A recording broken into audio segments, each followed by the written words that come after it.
give a warm Manila welcome to the beautiful and the talented Miley Cyrus.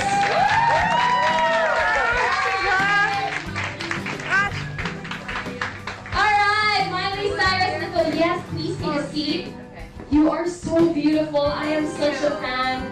And I'm gonna make a complete fool out of myself today. Yeah, welcome to Manila, actually. It's this one. Yeah.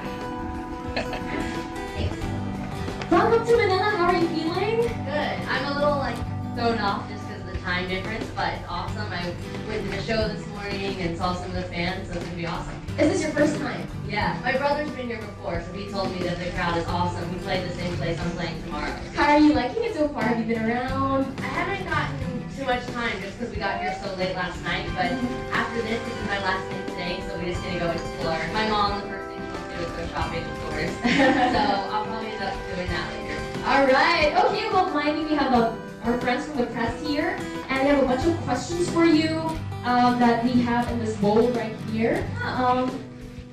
Okay, I will pick a question and read it out and I feel like I'm on a game answer. Alright, this question is coming from an anonymous press member. He says, what was your most memorable concert or gig? Probably playing with Joan Jett. I was on Oprah, one of her final shows, and we played. It was Women Who Rock. So it was amazing just to be there with, the women that have been around and that have, made artists, possible, women rockers possible. So it was awesome. All right. Okay, let's move on to our next question. This question is coming from Mr. Alex, and you're gonna like this. He says, "What is love?" What is love? Love is someone that doesn't try to always give you the answers, but sometimes love is just listening, and that's something that I've learned a lot. Is the thing that you need the most is just someone to listen sometimes, and friendship has to be the core of whatever kind of love you're looking for. Just trust and honesty. Trust is our glue. I just have a follow-up question to that. Is there anyone in particular that I'm in love with? Yeah. Yes. Maybe. Alright, let's move on to the next question.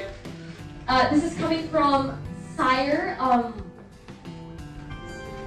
Arevalo, or Cine Arevalo. I hope I read it right, I'm so sorry. How do you find Manila so far?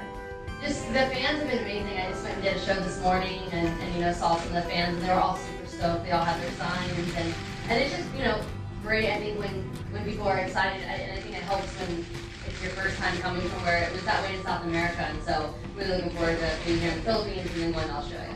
So, you have how many more stops after the Philippines? I have a few shows in Australia, and then I get to go home. So I've got, some time actually when I go back home, which is great, but it's work hard, play hard. So I'm looking forward to this next, kind of month and just getting to explore. All right, okay. Our next question is a long one coming from Julian of Star Studio Magazine. You left Twitter a while back, but signed up for a new account when you started this new tour. What's changed about your tweeting style, and will you continue tweeting even after the tour ends? I think what changed was I shut my Twitter off just when I was home in LA for a few weeks after South America and before coming here. I think everything is okay in moderation, and just knowing that people don't have to know what I eat every day and what time I'm going to sleep and what I'm doing every second. I think it's really good for artists and especially musicians, just because you get a completely different connection with your fans and you feel like you really know them. But you don't have to tweet every single thing you're doing. You don't have to tweet about your private life because it's not private anymore and it's not personal.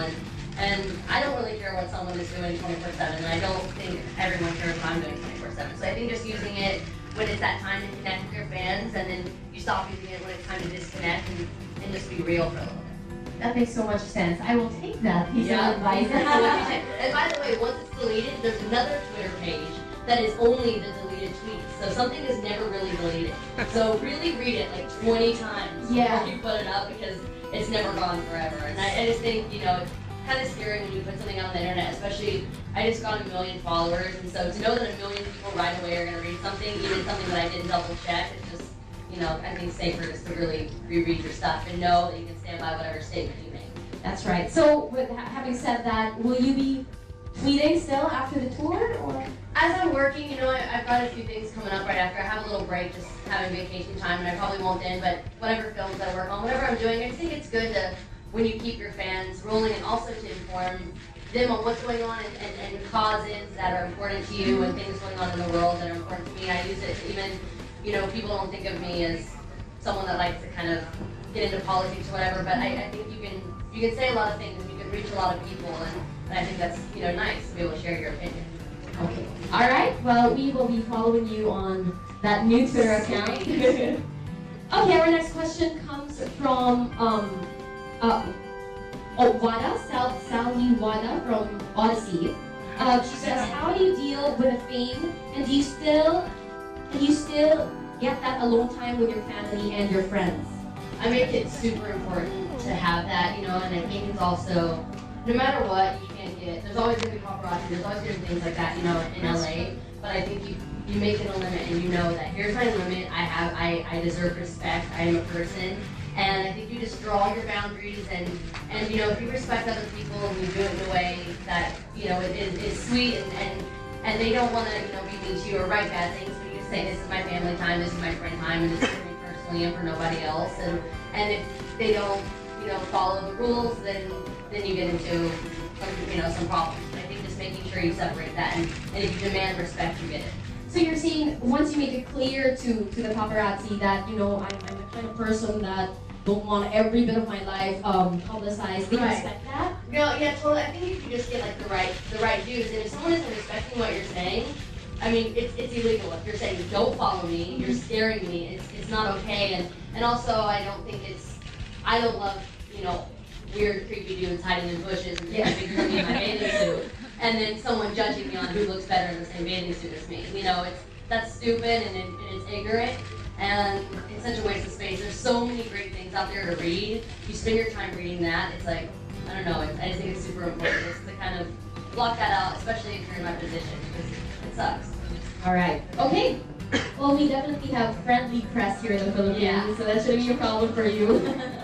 Okay, our next question comes from Clara Nuevo from Meg Magazine. She says, at 18, you've already done a lot and traveled the world. Do you ever get tired or stressed? Have you ever wanted to take a break from it all? You know what? I don't really get stressed in my work as much as sometimes I do. I think life in general is actually harder than what I do, because constantly I'm just creating, and if I'm creating, I'm happy. There's always going to be times where you don't understand, you know, why things are said about you, or, you know, sometimes people just don't get it, but as an artist, that's our job to create what we love and what we want to say, and so I think life, just the silly things in life, the things that you shouldn't sweat the small stuff, and I tend to do that sometimes, and I have to remind myself, okay, I've dealt with so many bigger challenges, it's not as important, you know what I mean, and so I guess kind of life gives me more stress than actual work. So you've never reached like a breaking point where you said, you know what, all this ain't worth it. You've never reached that. I don't think when I'm performing, I just remember that feeling, and I know it's worth it. And also sometimes I just get stressed. I'm like, what am I doing with my life? Like, I know there's so much greater things that I should be doing in my life. When people think that I'm already doing the greatest thing that there can be, and that people know me and I sell my records and I just know there's greater things, but you have to take everything and say, I'm on this amazing platform, I can use this, and if I want to take time to just go do good charity work, go, you know, somewhere else I can, and I'm lucky enough I can take my family on good vacations and be able to shut it down for a little while. I don't feel like I have to constantly work or do things that I don't enjoy, you know, I'm not a new kid moving television.